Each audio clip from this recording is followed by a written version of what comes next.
Hello दोस्तों, welcome back to my channel Diwakar official. आज के इस वीडियो में हम वैदिक संस्कृति से 30 क्वेश्चन लेके आए हैं और ये क्वेश्चन बहुत इंपॉर्टेंट है। आप इस वीडियो को पूरा देखें। चैनल पर नए हैं तो चैनल को सब्सक्राइब करें, लाइक करें, शेयर करें और बेल आइकन प्रेस करना बिल्कुल भी ना भूलें। अगर आपको पीडीएफ चाहिए तो मेरे टेलीग्राम चैनल को भी ज्वाइन करें, जिसका लिंक डिस्क्रिप्शन में है। ठीक है, तो हम शुरू करते हैं। पहला क्वेश्चन है, वैदिक काल में सबसे प्राचीन वेद कौन सा है? ठीक है, तो वैदिक काल के सबसे प्राचीन वेद जो है वो कौन है? उसका आंसर होगा ऋग्वेद। क्या होगा इसका आंसर? ऋग्वेद। ऋग्वेद जो है सबसे प्राचीन वेद है, जिसकी रचना जो है 1500 से 1000 ईस्वी पूर्व मानी जाती है और इसमें 1028 सूक्त हैं एवं 10 मंडल हैं। ठीक है, और यह जो वेद है ऋग्वेद, देवताओं की स्तुति और प्रार्थना है इसमें। ठीक है, और यह धार्मिक, सांस्कृतिक और ऐतिहासिक दृष्टि से अत्यंत ही महत्वपूर्ण है। ठीक है, अगला प्रश्न है, वैदिक समाज में सबसे अधिक पूजनीय पशु कौन था? ठीक है, वैदिक समाज में सबसे अधिक पूजनीय पशु कौन था? तो इसका आंसर होगा, क्या होगा इसका आंसर? इसका आंसर गाय होगा। ठीक है, गाय जो है सबसे पूजनीय पशु था। ठीक है, और जिस व्यक्ति के पास जितना गाय होता था वो व्यक्ति उतना ही अधिक संपन्न या धनवान माना जाता था। ठीक है, और गाय, इसे एक और नाम भी दिया गया है, इसे अघन्या बोला जाता है। ठीक, क्या बोला जाता है? अघन्या, अघन्या। ठीक है, इसका मतलब होता है कि जिसे वध न किया जा सके। ठीक है, यानी जो वध करने लायक नहीं हो उसे अघन्या कहते हैं, या जिसे मारा ना जाए। ठीक है, तो गाय को एक और नाम है अघन्या। ठीक है, और गाय के दूध से जो है यज्ञ में उसका यूज किया जाता था, सॉरी, घी का। ठीक है, अगला क्वेश्चन है, वैदिक काल में अग्नि को किस रूप में पूजा जाता था? ठीक है, वैदिक काल में अग्नि को किस रूप में पूजा जाता था? तो इसका आंसर होगा यज्ञ के माध्यम, यानी बी होगा। क्या होगा? यज्ञ के माध्यम। ठीक है, अग्नि देवताओं का क्या है? अग्नि को देवताओं और मनुष्यों के बीच क्या माना जाता है? संदेश वाहक माना गया है, और अग्नि को पवित्रता, शक्ति और यज्ञ का मुख्य आधार समझा गया है। ठीक है, अगला प्रश्न है, त्रयी। त्रयी का क्या अर्थ है? त्रयी का क्या अर्थ है? तो त्रयी का अर्थ है तीन वेद। ठीक है, और इन तीन वेद में कौन, इसमें क्या होगा इसका? तीन वेद। और इन तीन वेद में कौन आता है इसका? ऋग्वेद, यजुर्वेद और सामवेद। ठीक है, ये तीन वेद, जबकि अथर्ववेद इसमें नहीं आते हैं। और ये वेद वैदिक ज्ञान के मूल स्रोत माने गए हैं। यही तीनों वेद, ऋग्वेद, यजुर्वेद और सामवेद, ये वैदिक ज्ञान के मूल स्रोत यही तीनों वेद माने गए हैं। अगला प्रश्न है, वैदिक समाज में दास का प्रमुख कार्य क्या था? तो वैदिक समाज में दास का प्रमुख कार्य था, वो घरेलू कार्य था। ठीक है, दास जो होते थे वो समाज के निम्न वर्ग के हिस्सा होते थे। ठीक है, और वे परिवारों की सेवा करते थे, घरेलू काम में वो सहायता करते थे। तो क्या होगा इसका आंसर? बी, घरेलू कार्य। ठीक है, अगला प्रश्न है, वैदिक समाज में गृहपति कौन था? वैदिक समाज में जो गृहपति था वो कौन था? और परिवार का मुखिया होता था। क्या होता आंसर इसका? बी, गृहपति माने घर का पति, घर का मेन व्यक्ति। जैसे, तो क्या होगा इसका? परिवार का मुखिया। ठीक है, और वो मुखिया जो होता था परिवार के आर्थिक काम, सामाजिक और धार्मिक कार्य का प्रबंधन करता था। ठीक है, अगला प्रश्न है, वैदिक काल में सोम रस का क्या महत्व था? ठीक है, तो वैदिक काल में सोम रस का क्या महत्व था? तो इसका आंसर होगा यज्ञ में प्रयुक्त पेय। ठीक है, क्या होगा इसका आंसर? बी, यज्ञ में प्रयुक्त पेय सोम रस था। ठीक है, और सोम रस एक पवित्र पेय था जो यज्ञों में देवताओं को अर्पित किया जाता था। ठीक है, और इसे सोम पौधे से तैयार किया जाता था। एक सोम पौधा था, उससे ये सोम रस निकाला जाता था। अगला प्रश्न है, वैदिक काल में बलि का क्या अर्थ था? ये वो बलि नहीं है जो किसी बकरे को या किसी को व्यक्ति को काटा जाता है। इसका मतलब कुछ अलग होता है, और उसका मतलब जो होता है, वो बलि का मतलब होता है राजा को दिया जाने वाला कर। ठीक है, राजा सभी प्रजा का देखभाल करता था, रक्षा करता था, प्रशासन से हर एक तरह से रक्षा करता था, सुरक्षा प्रशासन। ठीक है, उसके बदले वह कर लेता था। उसी का नाम था बलि। ठीक है, तो बलि का मतलब क्या होता था? जो जनता राजा को उसकी सुरक्षा और प्रशासन के बदले देती थी। ठीक है, तो क्या होगा इसका आंसर? इसका आंसर होगा राजा को दिए जाने वाला कर। बी होगा, सी होगा इसका आंसर। अगला प्रश्न है, वैदिक काल में मुख्य व्यापारिक गतिविधि क्या थी? तो वैदिक काल में मुख्य व्यापारिक गतिविधि क्या थी? तो इसका आंसर होगा कृषि उत्पादों का व्यापार। क्या होगा? ए आंसर होगा। ठीक है, कृषि उत्पादों का व्यापार। ठीक है, कृषि उत्पाद में मतलब क्या होता था? जैसे अनाज हो गया, अनाज में जौ, गेहूं इत्यादि अन्य जो फसल था वो व्यापार होता था। और वहां व्यापार कैसे होता था? वो विनिमय विधि से होता था। मतलब आपके पास कपड़ा है और मेरे पास अनाज है, तो हम अनाज देंगे और कपड़ा आपसे लेंगे, ठीक है? इस तरह से किसी के पास बर्तन है, तो किसी के पास अनाज है, तो अनाज दिया जाता था और बर्तन उसके बदले में मिलता था, ठीक है? इसी को बोलते थे वस्तु विनिमय विधि और वैदिक काल में यही प्रचलित था, ठीक है? अगला प्रश्न है 10 नंबर, वैदिक काल में नाड़ी का उपयोग किसके लिए होता था?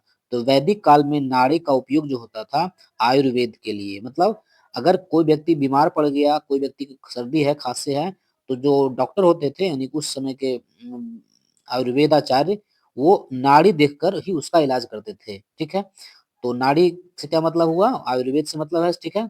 संबंधित है। तो आयुर्वेद में स्वास्थ्य और बीमारी का अध्ययन करने के लिए किया जाता था नाड़ी का, ठीक है? तो क्या होगा इसका आंसर?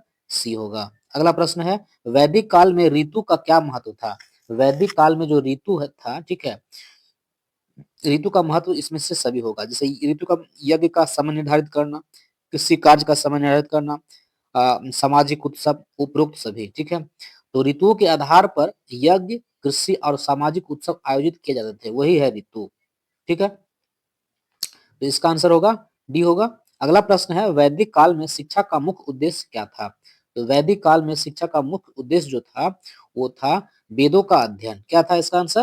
क्या होगा? ए होगा, सॉरी, वेदों का अध्ययन, ठीक है?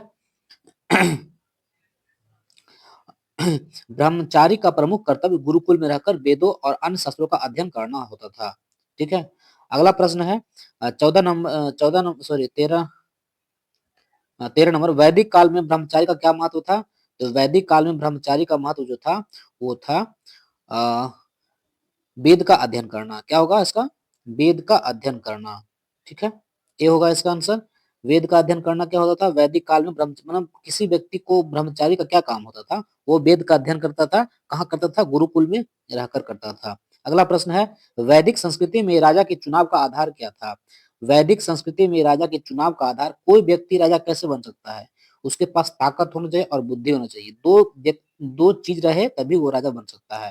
यानी राजा का चुनाव जो है, उसका जो क्राइटेरिया था, वो था बल और ज्ञान, ठीक है? क्या होगा इसका आंसर? बी होगा, बल और ज्ञान के से, ठीक है? राजा बनता था। इसके अलावा जो है, राजा को बल, ज्ञान और कर्तव्य परायणता के आधार पर चुना जाता था और उसे जनसभा की स्वीकृति प्राप्त हो करनी होती थी। मतलब सभी लोगों का उसमें समन्वय हो, वोट हो उसका, ठीक है? अगला प्रश्न है, तो इसका क्या क्या होगा इसका आंसर? बल और ज्ञान होगा, बी होगा। 15 नंबर, समवर्ण किससे संबंधित है? समवर्ण मतलब समान वर्ण वाले व्यक्ति, ठीक है? यहाँ वर्ण वर्ण से मतलब काला गोरा से मतलब नहीं है, बल्कि उसकी जातीयता या वर्ण, ठीक है, उससे संबंधित है। तो इसका जो आंसर होगा, समवर्ण किससे संबंधित है? वो विवाह व्यवस्था से संबंधित है। मतलब समान वर्ण वाले व्यक्ति के बीच विवाह होता था, ठीक है? समवर्ण विवाह समान जाति के भीतर किया जाता था। तो ये होगा, बी होगा आंसर। अगला क्वेश्चन है, वैदिक समाज में अग्निहोत्र किसे कहते थे? वैदिक समाज में अग्निहोत्र जो है, उसका जो आंसर होगा, वो है दैनिक यज्ञ। यानी अग्निहोत्र का मतलब हुआ, जो हर दिन व्यक्ति को यज्ञ करना होता था, उसी को बोलते थे अग्निहोत्र, ठीक है? ये होगा, एक आंसर होगा, ठीक है? अग्निहोत्र का मतलब क्या हुआ? दैनिक यज्ञ होता है। और दैनिक यज्ञ कौन करता था? जो गृहस्थ आश्रम में आ गए, ठीक है? अगला प्रश्न है 17 नंबर, वैदिक काल में प्रमुख औषधीय पौधा कौन सा था? तो वैदिक काल में प्रमुख औषधीय जो पौधा था, वो था सोम, ठीक है? क्या होगा इसका आंसर? सोम। अगला प्रश्न है, वैदिक समाज में अपाला कौन थी? ठीक है? तो वैदिक समाज में जो अपाला थी, वो एक ऋषिका थी। क्या थी? ऋषिका, यानी ऋषि की पत्नी को ऋषिका बोल सकते हैं, ठीक है? वो भी एक ऋषि या ऋषिका कह सकते हैं। और अगला प्रश्न है, वैदिक संस्कृति में उपनयन किससे संबंधित है? तो वैदिक संस्कृति में उपनयन जो है, वो संबंधित है, विवाह नहीं होगा, शिक्षा, हाँ, शिक्षा संबंधित है। क्या होगा इसका आंसर? शिक्षा, ठीक है? यानी किसी बच्चे को शिक्षा, जब बच्चा होता था, उसके बाद वो जब शिक्षा प्राप्त करने लायक हो जाता था, तो उसको शिक्षा प्राप्त करने से पहले उसका उपनयन संस्कार होता था और उसके बाद वो शिक्षा आरंभ करता था गुरुकुल में जाके, ठीक है? तो इसका क्या होगा इसका आंसर? शिक्षा, भी होगा। अगला प्रश्न है 20 नंबर, वैदिक काल में संग्राम का क्या अर्थ था? तो वैदिक काल में संग्राम मतलब युद्ध, ठीक है? ये तो आसान क्वेश्चन है। संग्राम मतलब युद्ध। वैदिक काल में संग्राम से मतलब था युद्ध करना, ठीक है? अगला प्रश्न है वैदिक काल में पशुपति का क्या अर्थ था? वैदिक काल में पशुपति का क्या अर्थ था? तो इसका अर्थ था शिव का एक रूप, यानी सी होगा इसका आंसर। ठीक है, क्या होगा? सी। अगला प्रश्न है व्रात्य किसे कहा जाता था?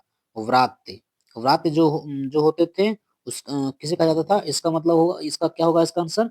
इसका आंसर होगा वे लोग जिन्हें वैदिक परंपरा नहीं अपनाई। ठीक है, क्या होगा इसका आंसर? वे लोग जिसे वैदिक परंपरा नहीं अपनाई, तो क्या होगा? सी होगा। व्रात्य कहा जाता था वैसे लोग जिन्होंने वैदिक परंपरा को नहीं अपनाया है, उसे व्रात्य कहा जाता था। ठीक है, अगला प्रश्न है वैदिक काल में उषा का क्या महत्व था? तो वैदिक काल में उषा का क्या महत्व था? तो इसका महत्व था देवी के रूप में पूजा, ये भी सही है। ठीक है, ये आंसर होगा। दूसरा है सुबह का समय, ये भी होगा। तीसरा है सूर्य की पहली किरण, ये भी सही है। इसका मतलब क्या होगा इसका? तीनों आंसर होगा, डी होगा उषा। अगला प्रश्न है वैदिक काल में श्रद्धा का क्या महत्व था? ठीक है, तो वैदिक काल में जो श्रद्धा था, श्रद्धा का मतलब हुआ क्या? अभी भी वही बात है, किसी के प्रति विशेष श्रद्धा मतलब देवताओं के प्रति भक्ति। ठीक है, तो क्या होगा इसका आंसर? श्रद्धा का मतलब देवताओं के प्रति भक्ति। ठीक है, ये होगा इसका आंसर। अगला प्रश्न है वैदिक समाज में नार का क्या अर्थ था? तो वैदिक काल में नार का अर्थ था पुरुष। क्या होगा इसका आंसर? पुरुष को नार बोलते थे और स्त्री को नारी। ठीक है, ये हो गया नारी और ये हो गया नार। अगला प्रश्न है अ, वैदिक वैदिक संस्कृति में अरण्यक क्या थे? वैदिक संस्कृति में जो अरण्यक थे वो वन ग्रंथ है। क्या मतलब हुआ अरण्यक? अरण्यक का मतलब वन ग्रंथ, जो ग्रंथ वन में लिखा गया है। ठीक है, उसको बोलते हैं अरण्यक। तो ये होगा इसका आंसर, वन ग्रंथ। अगला प्रश्न है वैदिक समाज में यजमान कौन होता था? तो वैदिक समाज में यजमान वही जो अभी होता है। यजमान मतलब यज्ञ का मुख्य आयोजक। क्या होगा इसका आंसर? ए, यज्ञ करवाने वाला, जो यज्ञ का मैनेजमेंट करता है या ये करवाता है, उसे बोलते हैं यजमान। ठीक है, अगला प्रश्न है वैदिक काल में स्वधा का क्या अर्थ था? वैदिक काल में स्वधा का मतलब अर्थ था कि पितरों को अर्पित भोजन। क्या मतलब था? पितरों को अर्पित भोजन।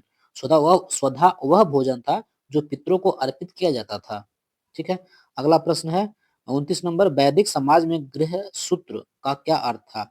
वैदिक समाज में गृह सूत्र का अर्थ था गृहस्थ जीवन के नियम। ठीक है, कोई व्यक्ति गृहस्थ जीवन में आ गया है तो उसके क्या क्या नियम है, उसी को बोलते थे गृह सूत्र। ठीक है, जिससे वो पालन गृह शास्त्र में रहकर पालन कर सकता है। ठीक है, अगला प्रश्न है नचिकेता और यम की कथा किस ग्रंथ में है? तो नचिकेता और यम की कथा जो है वो है कठोपनिषद में। क्या होगा इसका आंसर? बी होगा। कठोपनिषद जो है उसमें नचिकेता और यमराज के बीच आत्मा और मोक्ष से संबंधित संवाद हुए हैं। ठीक है, और उसी का उल्लेख किया गया है, इसी का वर्णन कठोपनिषद में है। ठीक है, तो ये मेरा 30 क्वेश्चन ये समाप्त हुआ। आप चैनल पर नए हैं तो चैनल को जरूर जरूर सब्सक्राइब करें, और आपको अगर पीडीएफ चाहिए तो मेरे टेलीग्राम चैनल को ज्वाइन करें। ठीक है, मिलते हैं अगले वीडियो में, तब तक के लिए थैंक यू दोस्तों, और वीडियो को लाइक जरूर कर दें।